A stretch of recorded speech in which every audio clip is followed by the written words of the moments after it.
Alright, so this is my Junkyard LS build.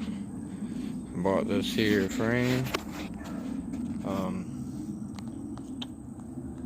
from a damn junkyard, literally scrapyard.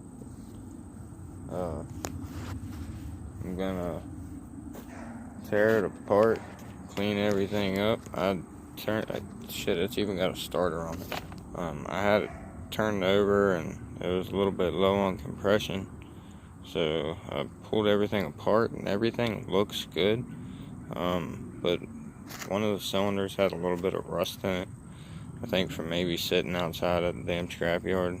Might have got some water in it, sat for a long time.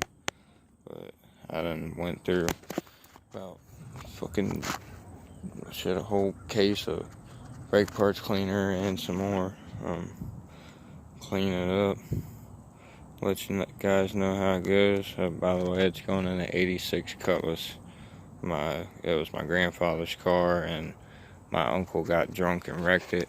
I don't know if you can see it. I'll put some pictures in, whatever.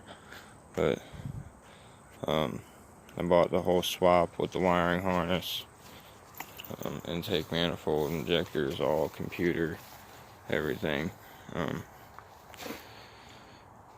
I'm gonna try to put it in the Cutlass and see what it does. Maybe order a small cam and a couple other things. I'll let you guys know how it goes.